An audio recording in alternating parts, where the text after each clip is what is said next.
Welcome back, Cumberland Unfiltered. So, across Rhode Island, and I would say the U.S., there's a quiet war playing out in the schools. And it all centers around this Title IX. But what is it? A policy. So Title IX protection policy against sexual discrimination. Yeah, and it was, and correct me if I'm wrong, it was one way in 2020. Then it got reversed. Well, since Bob can tell, so probably since 1972 or something like that. I think is Bob. Yeah, so that's what I was going. I just wanted to make sure I have those specific details correct, right? Mm-hmm. So sometimes we don't know everything, or I say I don't know everything. So we decide we find people who do. And tonight's guest is Bob. Bob, how do you say your last name, Bob? Chiaradio. Thank you, Bob, for coming and joining us tonight. It's my pleasure to be here with you guys. For sure. And so we have Jay here. Jay's our studio Cumberland resident expert on this. And Bob, you've been doing this all throughout Rhode Island right now, right? That's right. Okay. Yeah, I've been working this I've been involved in fighting for education for the last 5+ years, but really on this Title IX and transgender cult case since February last year. So just kind of set the stage a little bit, right? So what got you on this path? Like what caused you to want to start picking this up as the torch and running with it? Well, number one, because it's the right thing to do. Yeah. First and foremost, it's the right thing to do. I saw something that I felt was wrong. I still do, in that our girls, women, being treated unfairly in terms of policy and protocol throughout the state in our school districts. And everything, all of that was predicated on a lie that a boy can become a girl and a girl can become a boy and be treated as such just because they say they are the opposite sex. And our girls, our biological girls, were being discriminated against and still are. And I contended right from the very beginning that Title IX was being violated. Which, just a quick thing on Title IX. Title IX was drafted and adopted by Congress in 1972. Okay. And it was designed to protect all people from discrimination based on sex, not gender identity. That is a big difference here. Now, it pertains to people or organizations, whomever, that receive federal funding, like schools, certain businesses, and the like. They are forbidden from discrimination against anybody based on sex, not gender identity. So, in 2020 or 2016, if you remember, then President Obama, with the infamous North Carolina bathroom law, hijacking of Title IX, allowed, mandated that boys be able to use girls' restrooms and vice versa. And that was really the beginning of things. People talk about former President Biden, but this all started with Obama. I remember that. Back in 2016. Can't hear you. That's where this Rhode Island Department of Education transgender guidance protocol came from. I remember that. So, you guys hear me? Yeah, definitely. Yeah. Can you hear us? Yeah. So then President Trump comes into office, and in 2020 he says, "Look, you cannot. Only Congress can change a law. The president can't say, okay, I'm changing Title IX because I think boys can be girls and girls can be boys." He doesn't have the power to do that. Only Congress can do that. So President Trump said, we're going to revert back to Title IX's original meaning, which was precluding discrimination based on sex. And then, of course, Joe Biden came in and doubled down on what Obama did. And then finally, fast forward on January 9th, a federal judge in Tennessee struck down Biden's illegal attempted hijacking of Title IX and restored it to, that's why we call it the 2020 rule when President Trump was in his first term, restoring Title IX to its original intent in 1972 when it was adopted by Congress, which mandated no discrimination based on sex, not gender identity. So that is the history of Title IX. And where this ties in with us is several districts, or pretty much every district in the state of Rhode Island, school district, has what's called RIDE Transgender Guidance Policy Protocol, including you guys in Cumberland. And I've spoken up there a couple times, as you know. And the basic tenets and pillars of Rhode Island trans guidance I've talked about many times. It's boys using girls' bathrooms and locker rooms. It is rooming with girls on overnight field trips. It is mandated use of pronouns by teachers and staff. It is participation in girls' sports, and it's the keeping of secrets from parents regarding any social transition of their child while in school.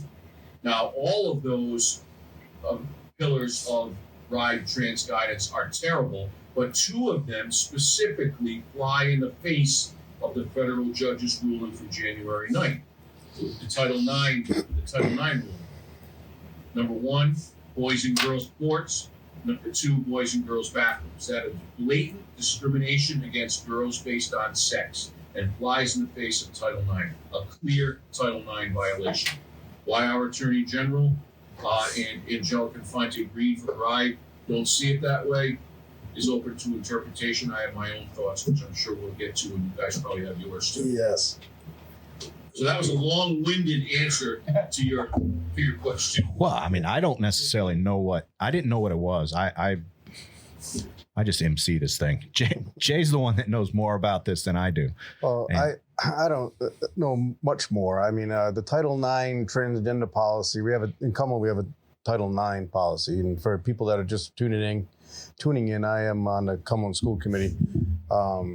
I can talk about a lot of stuff that happens in open meetings. I can't talk about stuff that happens that's not in the open meetings, and I won't. But we have a Title IX policy, and we have a transgender policy.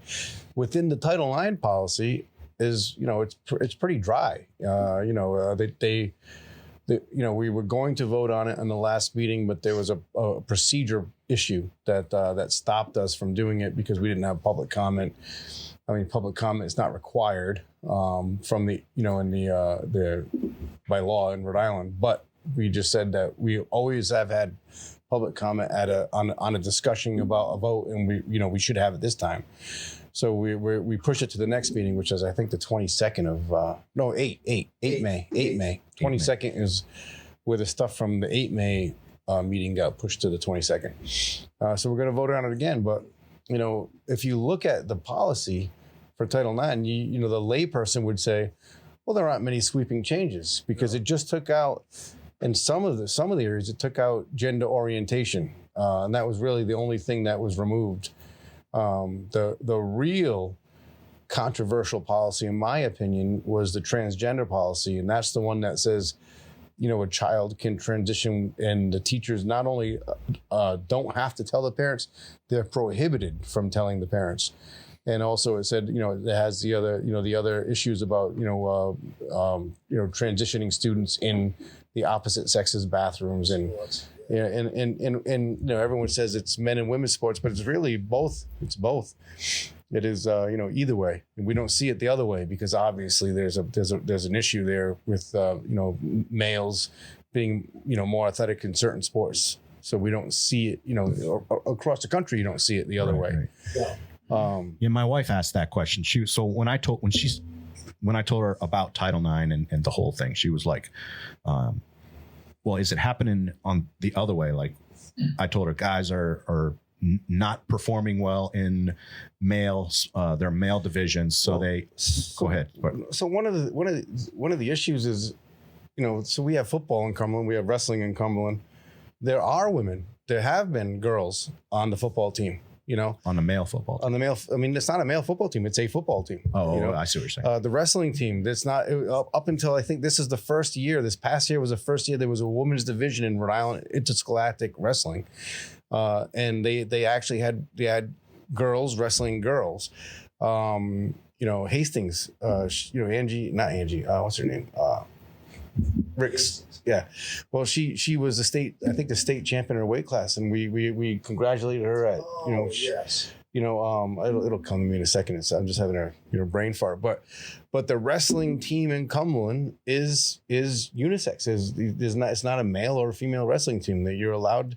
You know, there have been my son wrestled all 4 years. There have been women wrestling.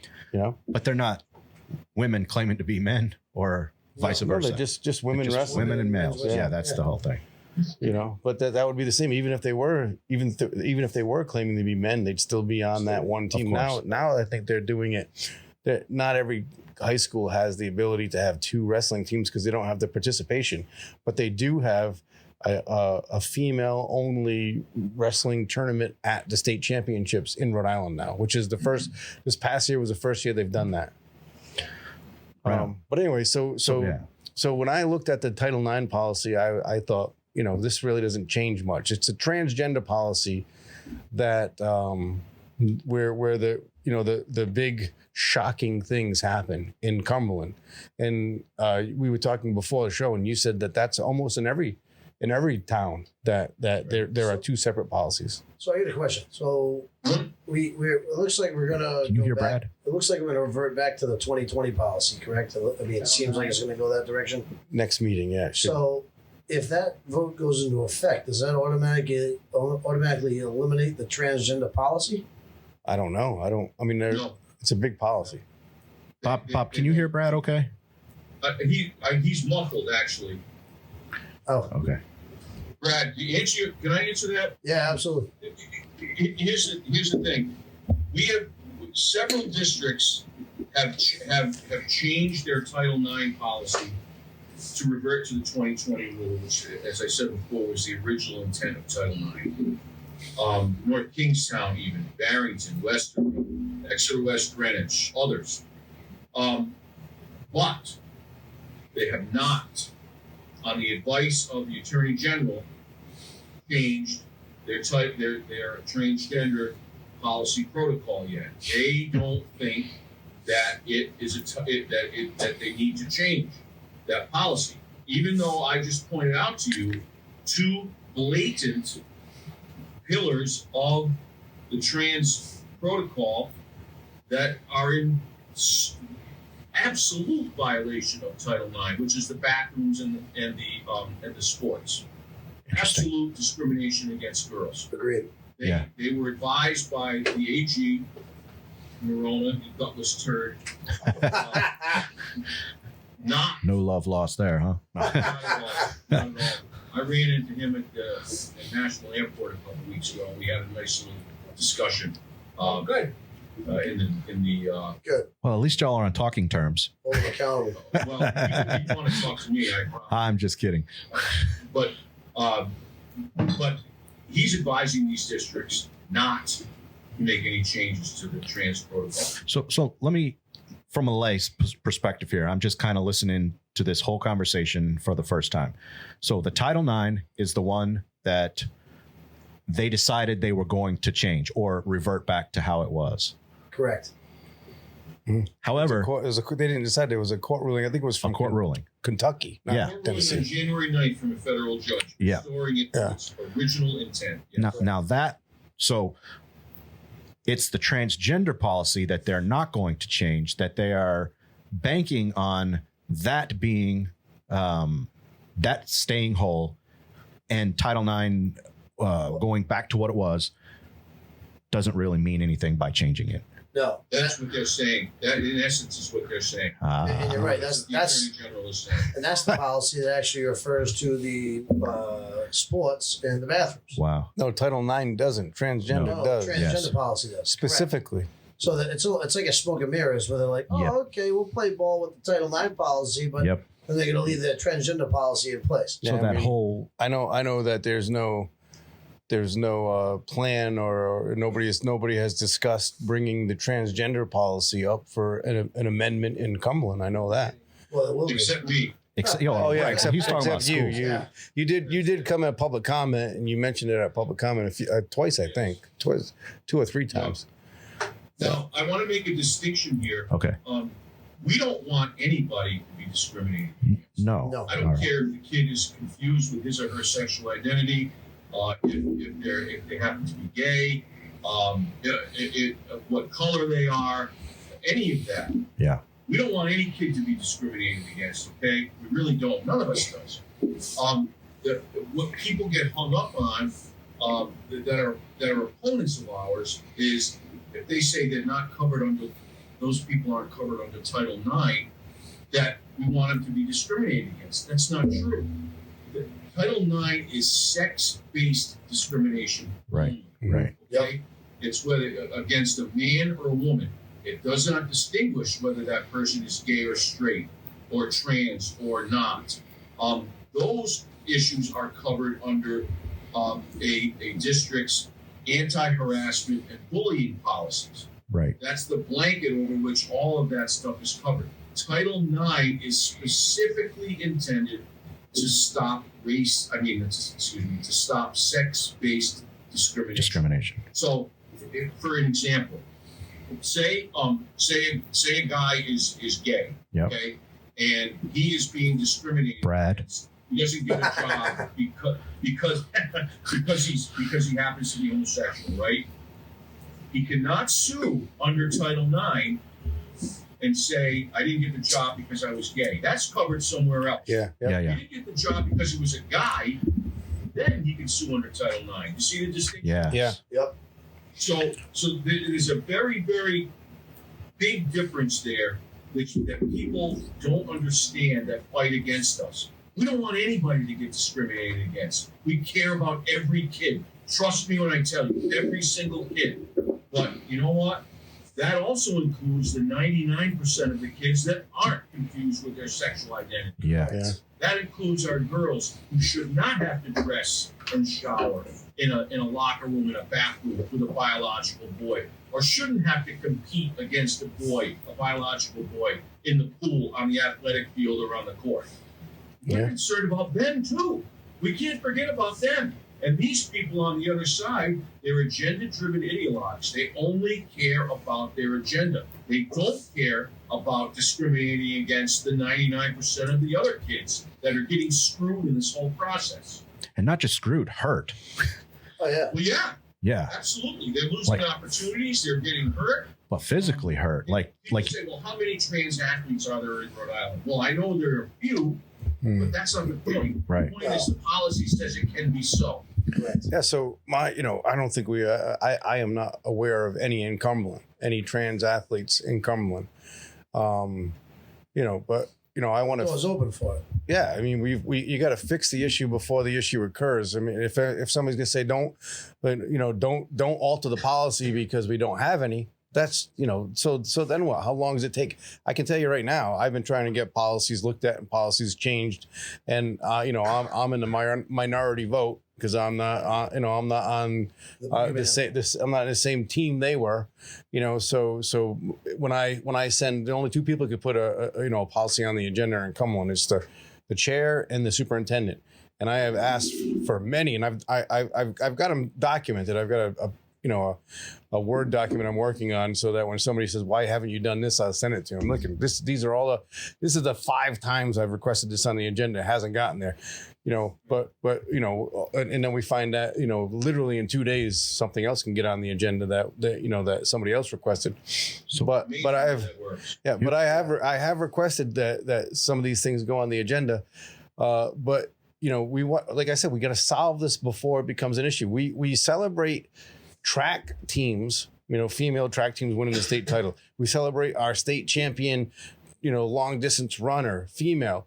Well, the only reason we're celebrating them is because, not the only reason, it's a possibility they would have beaten the male, transgender female had they competed against one. But we work so hard for women's rights. so Yeah. hard for women's sports. Oh, yeah. And then just to say that now anybody can be a woman as long as they say that they're a woman, or a girl is, to me, is just unfair. And then unfair. you I have was there that night, and that was the night that a couple of people got up and ripped you. And yeah, right. Oh yeah. Yeah. Remember that night? Oh, Yeah. Last month, I think. Yeah. You might not. You might be happened surprised twice. by this, but I do remember that night. Oh yeah, and that was a mild one, by the way. I thought it was perfect. I'm so glad I was there that night because you're right. They did honor these female athletes. Yep. Yeah. It was great. But how ironic, right? And I think I said this in my remarks. You did, yeah, I remember. How ironic to honor these young ladies, right? And then have your policy all set up to destroy them. Correct. You know, how hypocritical and cowardly to do that. Yeah, and like I said, there are no. I do not believe there are any trans female athletes in the Cumberland school system at any school level.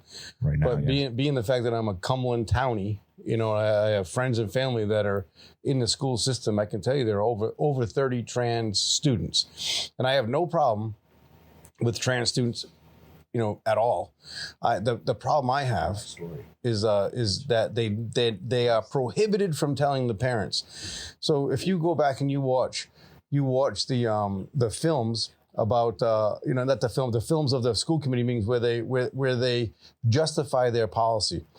What they always say is that trans students have a higher rate of suicide than whatever you can pick, whatever subgroup of children, and it's like 3 times higher than every other subgroup. Well, if I was a parent and my son or daughter was acting strange at home, and you knew the reason they were acting strange, and you knew the reason what they were going through, and I didn't know, and you are their teacher for 180 days a year for 7 hours a day, and not in the summer, and I am their parent the rest of that time, the other 3/4 or more of that time, and you knew and you didn't tell me, and then my child hurt themselves because I didn't know to get them help, or I didn't know, and your argument is, well, you may have yelled at them or treated them differently because if you found out they were trans. That to me is inexcusable, and that's what I ran on for the school committee, and that's what I put in the newspaper article. That's what I'm. If you are a parent and you have talked to your child and your child is going to transition and they're going to school and you know they're going to transition and all the teachers are calling them whatever they want to be called, I have absolutely no problem with that at all. I should tell my story. What happened to me? Oh yeah.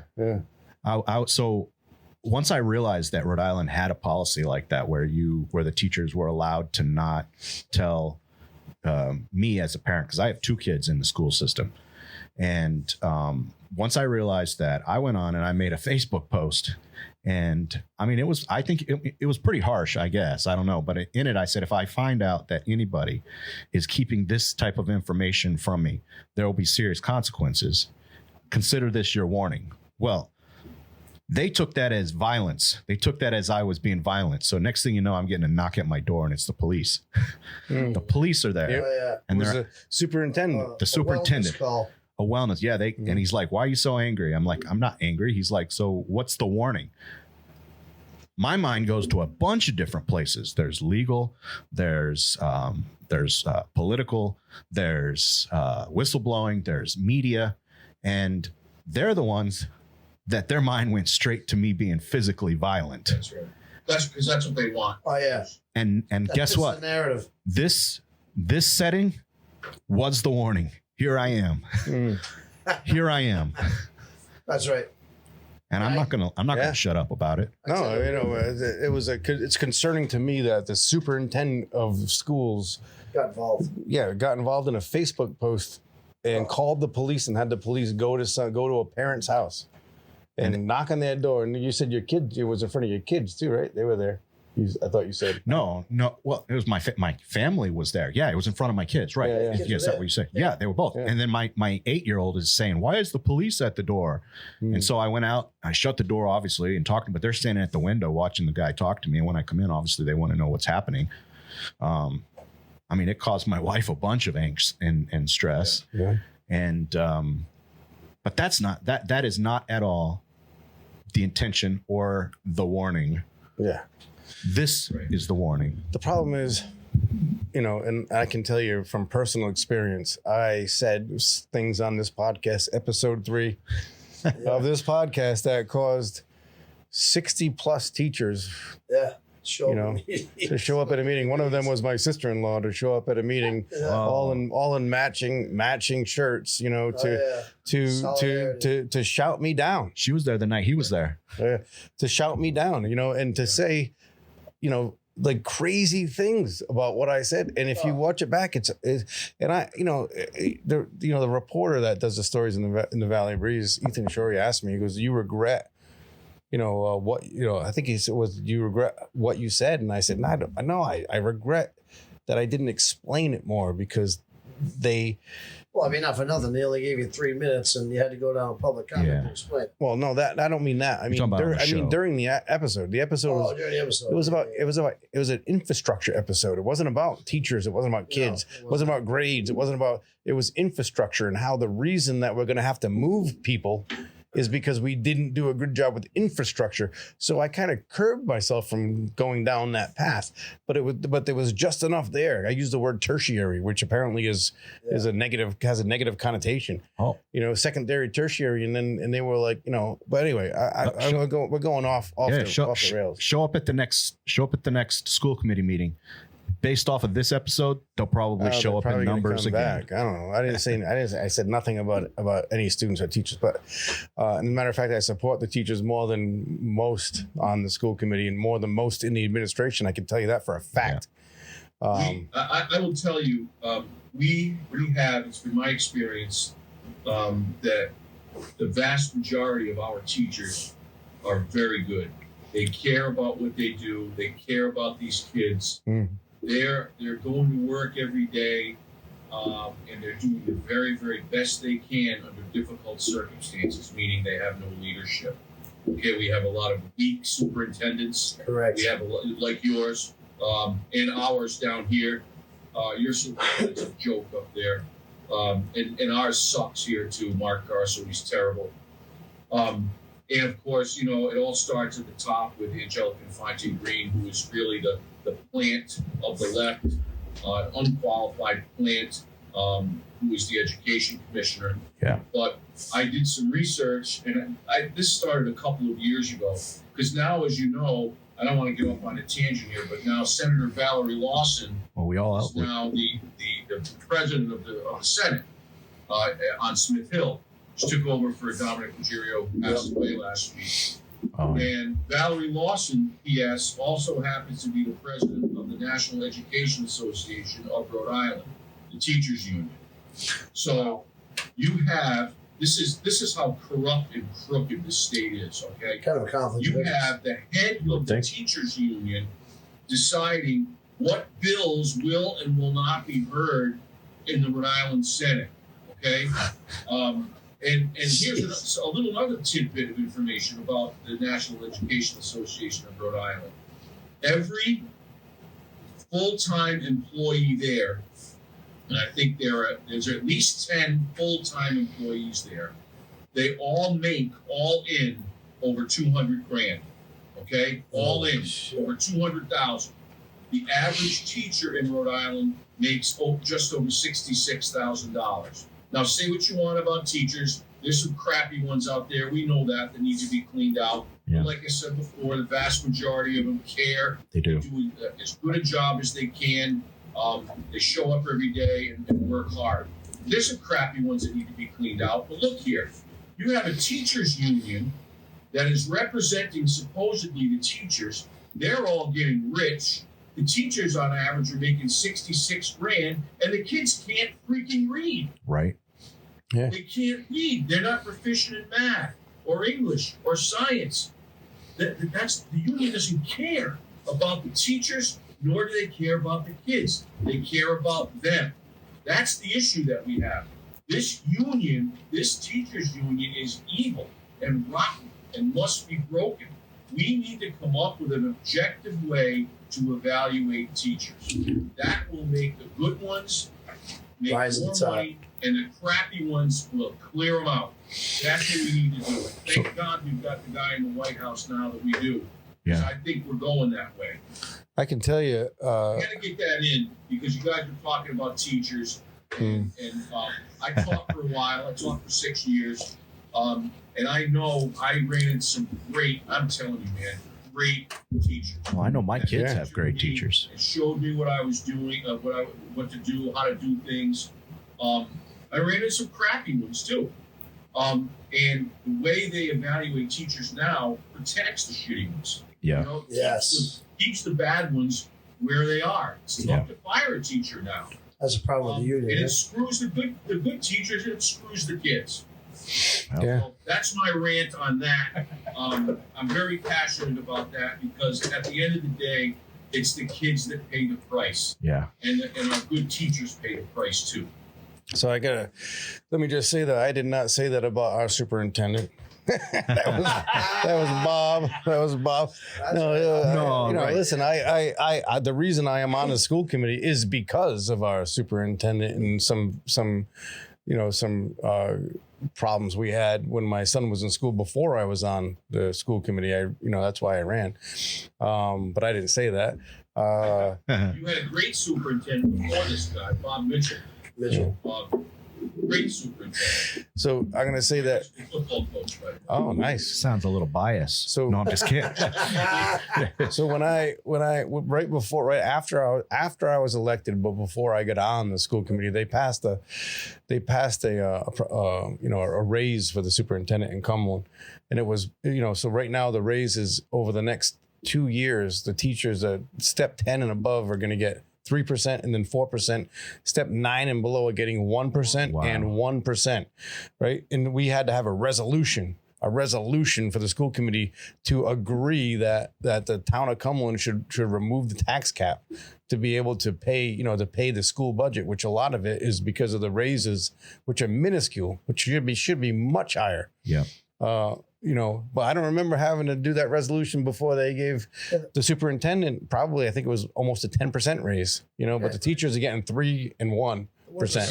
4% doesn't even keep up with the rate of inflation. No, 1%. doesn't. 1% is less than the rate of So it's inflation. not- I mean, the 1%, you're getting a demotion. You're getting less money. And Yep. the average raise is 3 to 5%. That's like a standard business policy. And 3% is basically the rate of inflation. It's kind of a clip though. Yep. For the last couple of years. But Anyway, that's a different topic for a different time. different topic. I'm just talking about kind of piggybacking on what you said, and I want to get butts in seats at these school committee meetings, and if I talk about it on the show, there's going to be butts in seats. Yeah. They show up. that's what They show up. That's Anyway. a great thing that you at least have people participating. That's important.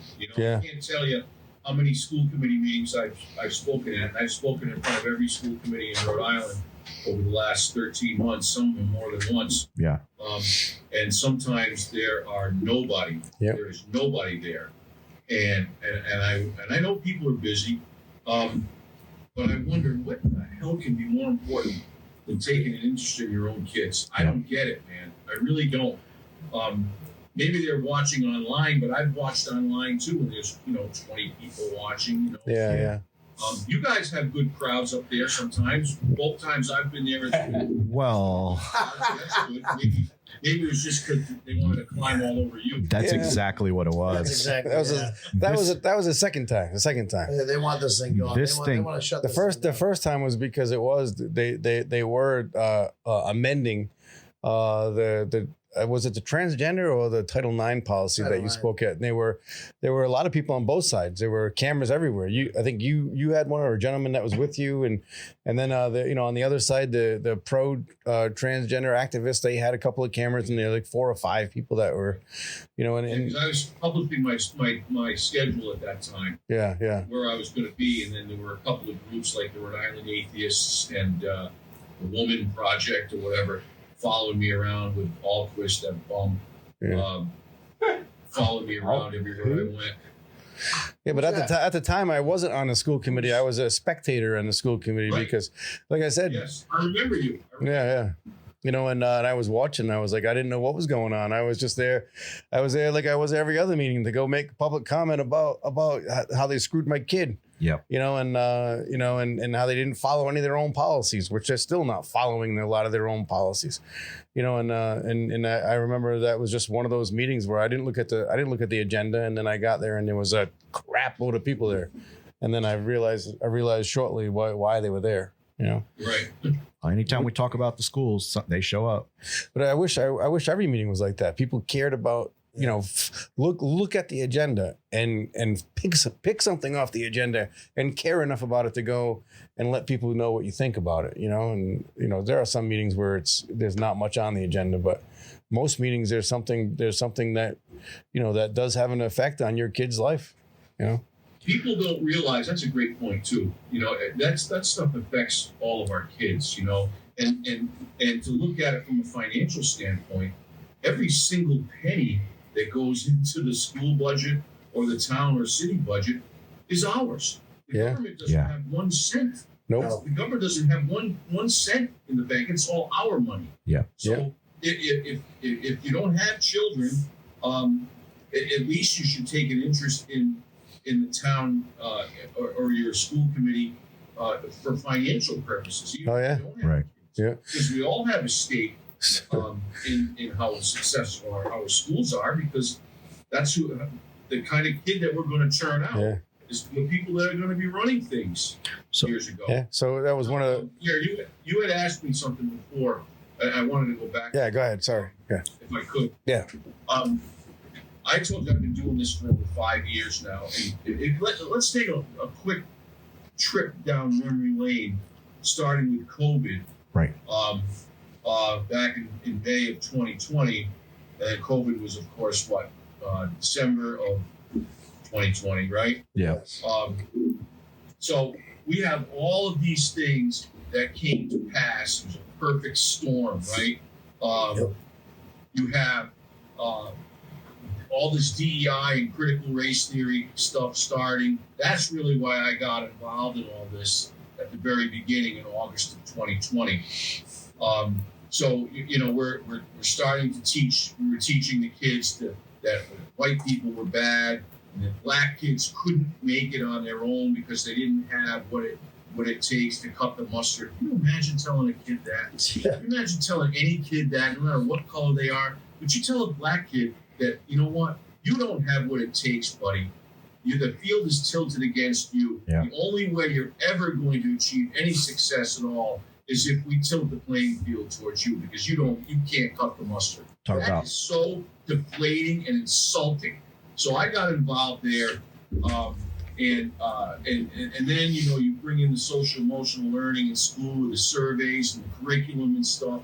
All of this stuff is, and then you throw the trans cult on top of that, where the kids are the victims. By the way, I don't blame the kids. The kids are victims. Yeah. I watched this lawsuit against Jason Rafferty, too, of Brown, going on right now. He just got sued by two detransitioners. So keep an eye on that lawsuit. But all of these things that I'm talking about here, social emotional learning, and I know we don't have a ton of time to get into all the details of it, but SEL, the DEI, critical race theory, the trans cult, surveys, the curriculum, all of these things have several things in common. They're all Marxist tactics. Yes. That we know they are. Okay, it's all Marxism ideals designed to brainwash the youth, to take down the country, to divide us all, to spread hate and division.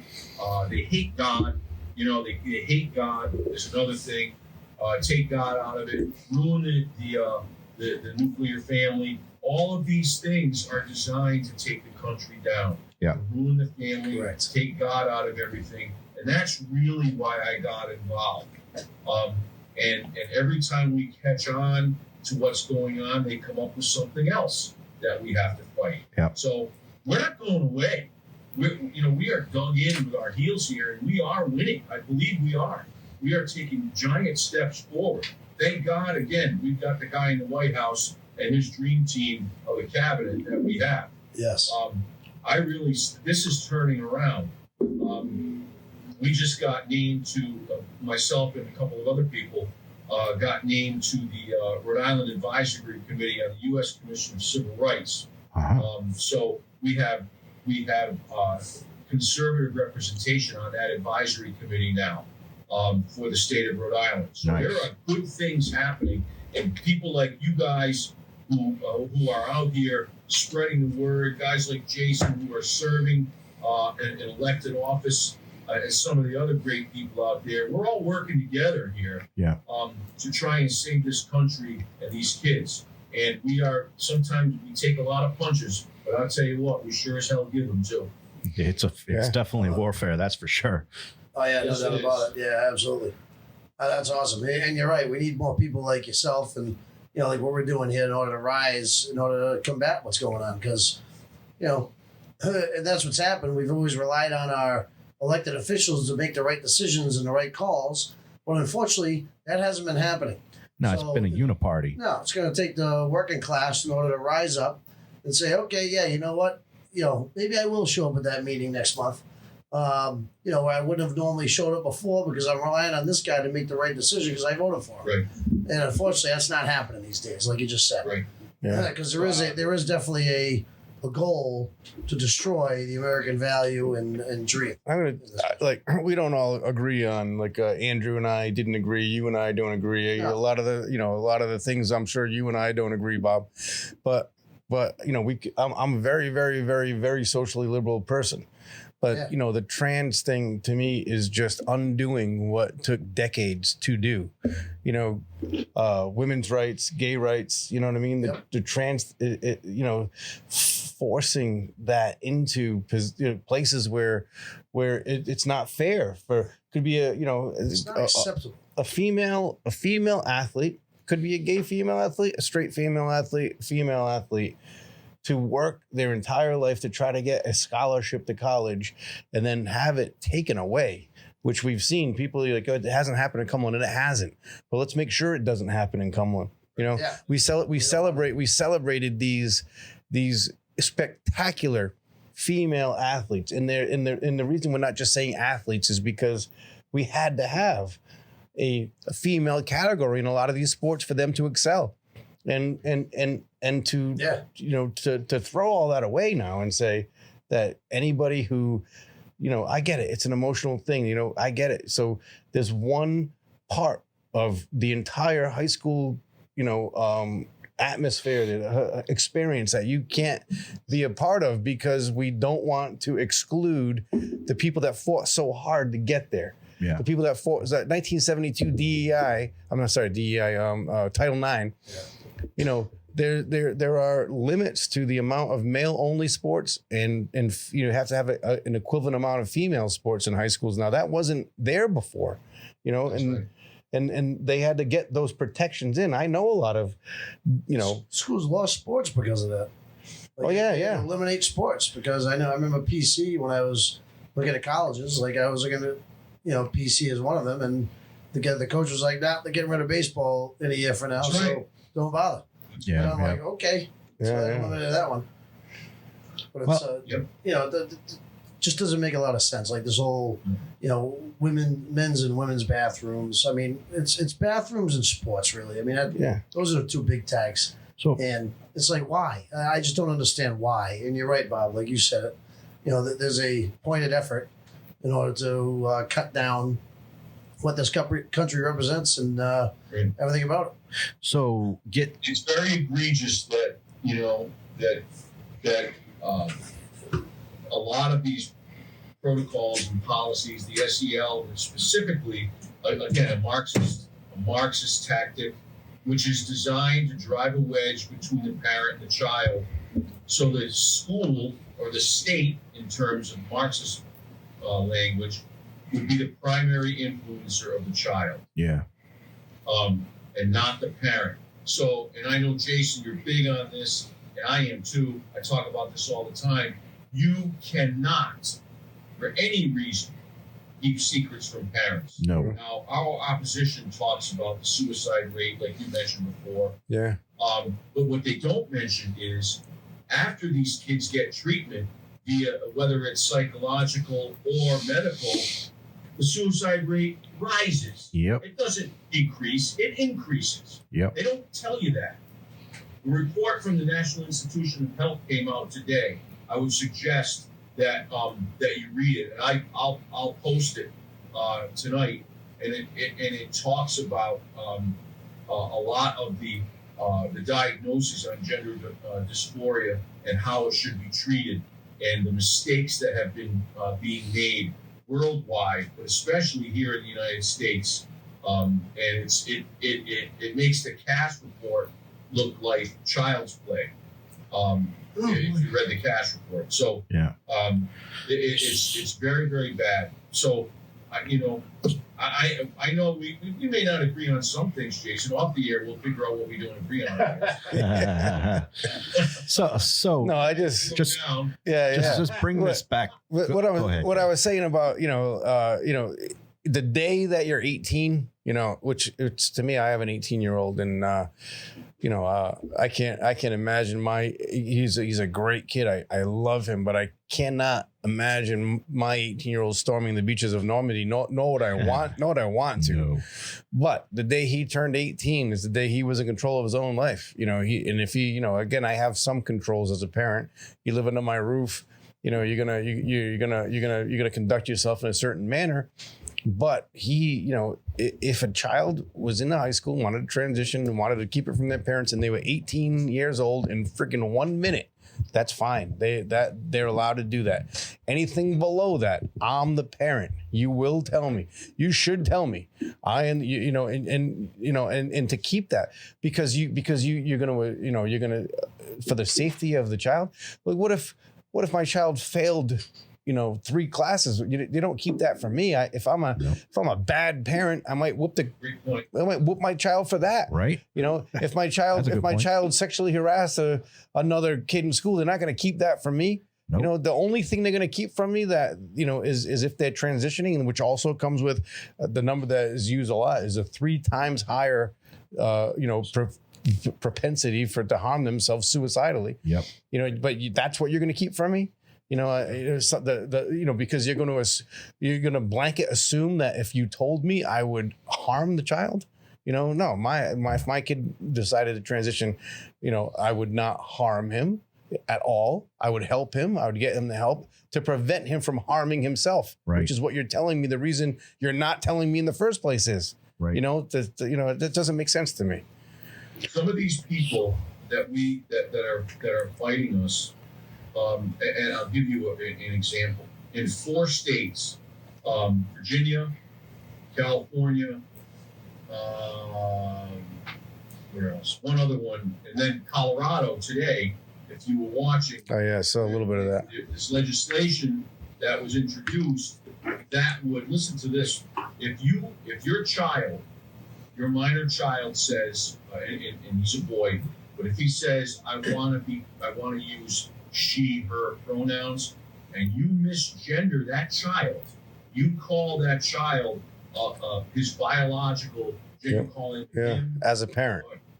As a parent. What this legislation would do, they could remove, would take that kid away from those parents. Wow. They would make misgendering a crime. This is the sick group of people that we're fighting against. That is twisted. Okay? So, I'm serious as a heart attack when I say these people are evil, rotten people. That is evil. And I don't blame the kids.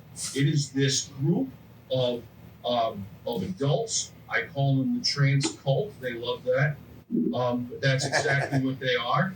And they prey on a very vulnerable population. Many of these kids who are confused with their sexual identities are along the autism spectrum. Yep. And these trusted adults, in air quotes, take advantage of this vulnerable population to, as I said, drive a wedge between the parent and the child and steer them in a certain direction. And now all of a sudden, we've got a huge percentage of kids who are a lot bigger than before anyway. Yeah. That are identifying as either non-binary or trans or whatever. That is not by accident, guys. No, it's not. That is a concerted effort by this sick group of adults and parents. Also, I understand that some of them don't know what to do when presented with a situation like that. I get it. But you know what? You don't tell your kid to base his or her whole life on a lie. Right. Okay? Right. If you're a boy, you can't be a girl, and vice versa. You can't. Impossible. It's Right. not possible. I don't care what you think you are, what you want to be, you're not. You cannot base everything on a lie. So Yes. I just want to point out how sick and evil some of these people are that we're fighting against. This is a spiritual battle here. And I'm a Christian. I don't know about what you guys believe, but Yeah, I'm a I'm Christian. and I don't believe God makes mistakes. Nope. I don't believe God put anybody in the wrong body. We need to be telling these kids, you are perfect exactly the way you are, and mom and dad are going to get you the help that you need so you can live a happy life. So you're not lopping off healthy breasts or penis or whatever on your body, and then you have a perpetual medical patient for the rest of your life. Yep. Your propensity to commit suicide rises even more. We can't have that. Sorry, I'm no. No, so I agree. yeah, I'm a step below that where I think that there are legitimate trans children, but like somebody told me the other day, the trans movement was the extinction of the tomboy when you were a kid, the little girls that like to play with boys' toys and they like to play in the dirt and they like to ride bikes and had their baseball caps on backwards and played ball with the kids in the field.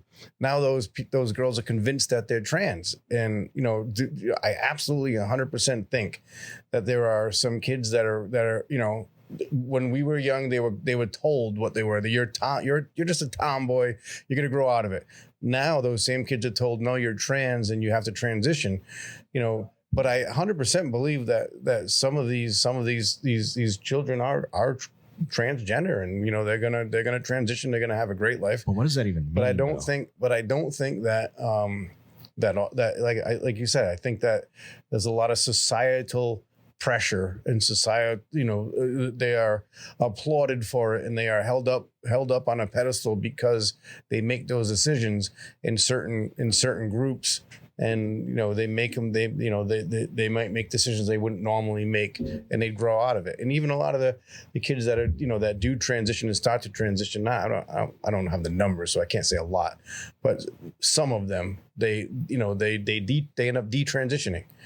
So I'm not. I can't. I'm not gonna make a blanket statement that all kids that transition are forced into it. So when you say that some kids are trans, what is that like? What does that mean? What do you mean when you say that? What do you think I mean? I don't know what you mean. That's why I'm asking. Yeah, I would agree. I don't understand that either.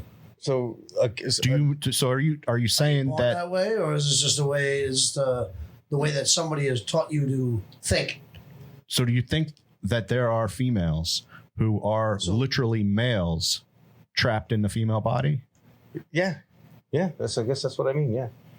Yeah, I think that some kids will transition. They'll have the surgery and they'll have healthy lives, and they'll become the other gender, and they'll never look back, and they'll never they'll just be quiet, and they'll you might never know that they were at one point the other gender, and they're not activists. They just go and they just do it. So just like doesn't change the XX and the XY chromosome. That's not what I said. That's not. I'm not talking about biology. I'm not saying that.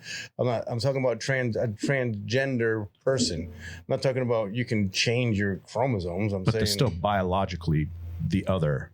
That's not what you didn't ask me if I thought they biologically changed their chromosomes. You asked me. Well, that's why I was asking. What do you mean? Because I didn't know what you meant. But I didn't mention chromosomes at all. You brought chromosomes up. Yeah. Well, I didn't understand what you meant, though, is what I'm saying. Like when you say that. I explained it, and then you brought up chromosomes. Well, I didn't bring up chromosomes. You asked me, what do you think I mean? And then you said, I don't know, tell me, and I explained it, and then after that, you brought up chromosomes. I didn't bring up chromosomes. Go ahead, Jay. All right. So Brad wants to talk. Sorry. Kids in general, they're very impressionable, right? So you see what's going on. So all of a sudden, you introduce. Oh, can you hear me, Bob? Bob, can you hear me? Go ahead, Brad. Okay. So kids are impressionable, especially at a young age. So if all of a sudden you introduce this as an option, where it wasn't an option 10, 15 years ago, because you can see the numbers in it. And I'm going to pull it up in a few, but you can see the percentage of kids that consider themselves trans 10 years ago versus over the last 2 years, which has been a huge spike. And the only reason, in my opinion, is because it's been introduced to these kids, and it's being introduced at a young age, whether it be library books that we all know shouldn't be in the library, especially with elementary school kids. We are creating this. We are creating this philosophy where you can go in there and say, I'm not a boy, I'm actually a girl, which, in my opinion, my stance is that no, there is no option of that. You're either a boy or a girl. It's the way you're born, which is what the 2020 Title IX policy goes back to. But I think we are creating this, and like Bob said, the evil people of the world that are in these positions now of power and influence, they're the ones that are bringing this forth to the table and introducing this to the kids at a young age, who again are very impressionable. Because let's face it, like I didn't know what I was or what I wanted to be until I was out of high school. Until I actually kind of figured it out when I got into the real world. Like, okay, I don't like doing this. I'm going to do this over here. And the issue is that we're putting it in front of these kids at a young age, and it shouldn't be there. That's my stance on it. Like, we're introducing something that really has no relevance in our society, but we're making it relevant. Yeah. And by making it relevant and introducing it, kids are choosing a path that might not be the best path for them, but at the time they think it might be the right path because of the way that they've been taught. Well, like Bob said, most of these kids are on the autism scale.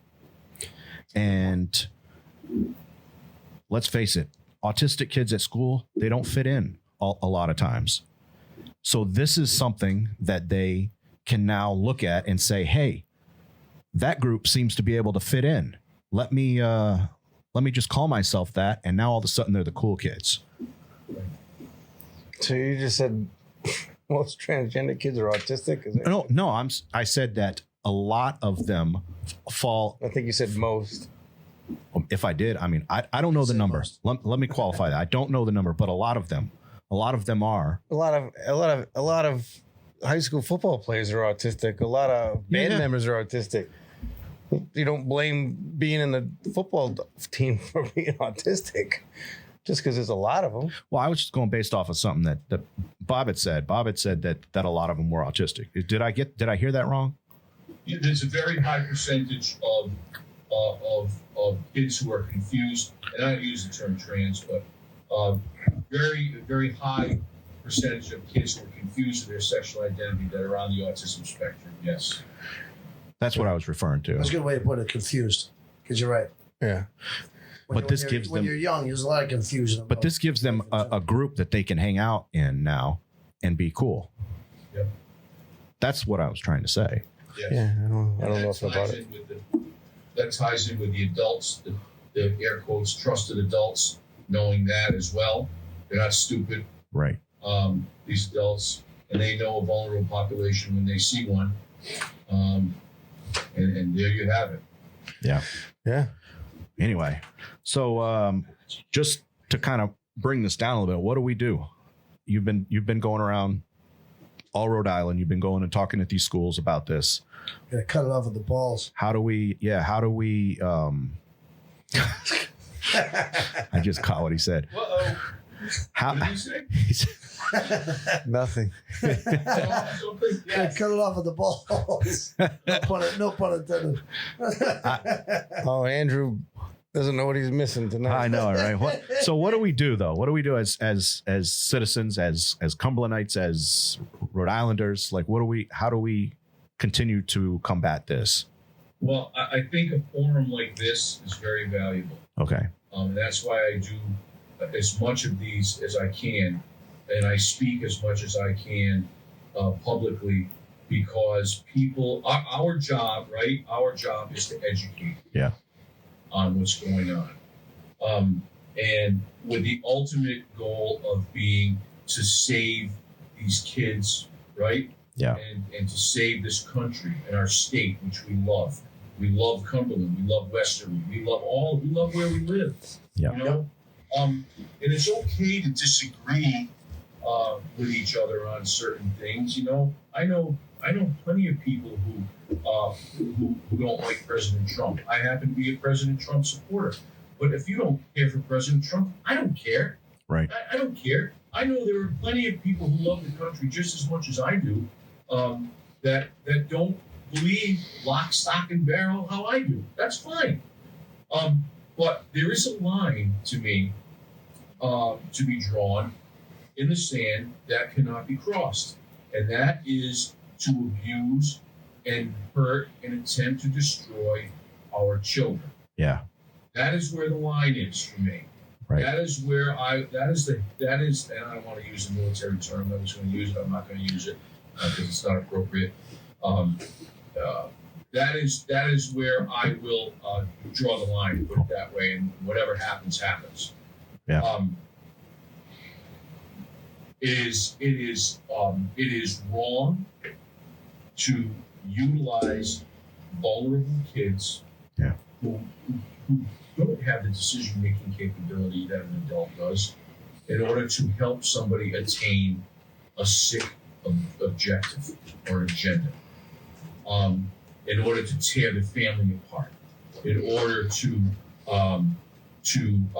make kids hate the country, tell them America is a bad place, and that white people are bad or black people are bad or whatever.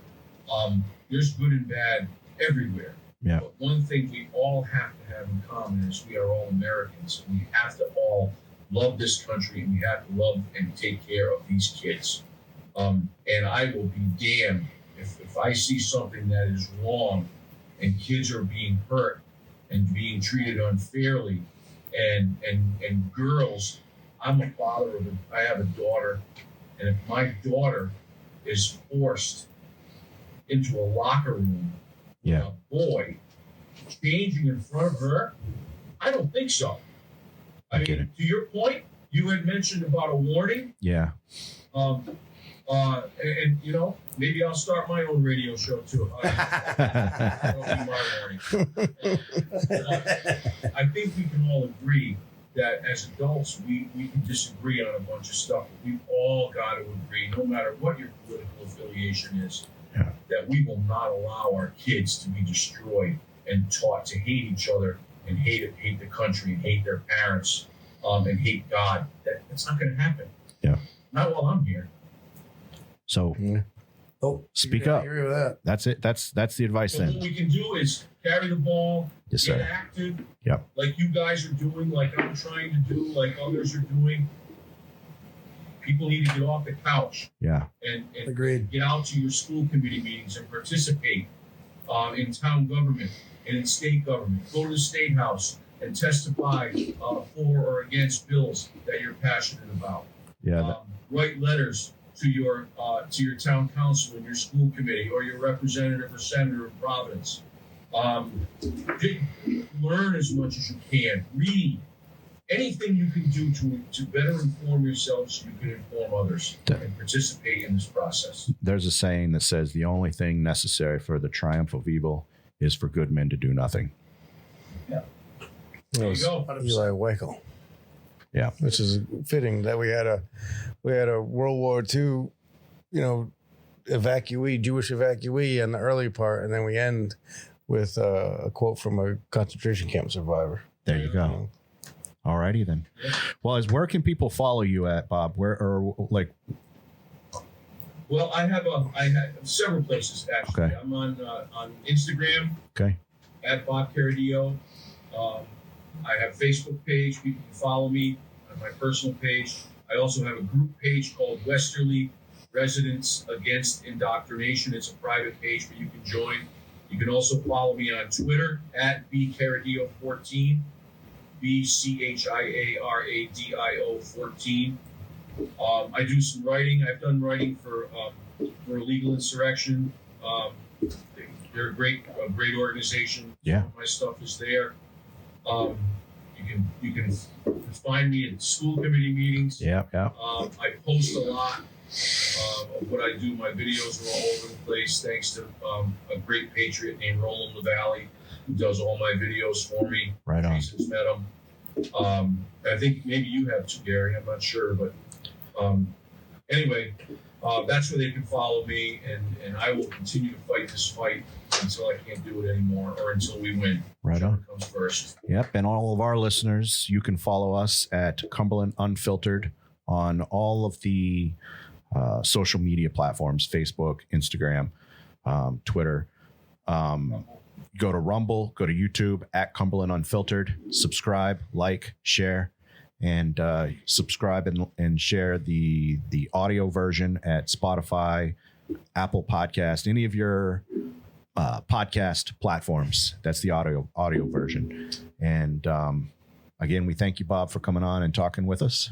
Keep it. And It's my great pleasure, and thanks for what you guys do too. right keep on. it up the good Thank you. fight, man. Right on. Appreciate it. You guys can follow me. You can follow me at every school committee meeting, because after this one, I'm sure to get There we go. be front and center. The town council meetings, I'm always up in front, getting yelled at. Wait a minute. I got the front page of today's paper. Oh, you got the front page of today's video. All right. And that, my Thanks, friends, Keep doing what you're doing, buddy. We appreciate you. We need more people like you. We do. That- Agree. I appreciate it. Thanks. and Thanks. with, and with that, You too. Thanks. that's a wrap.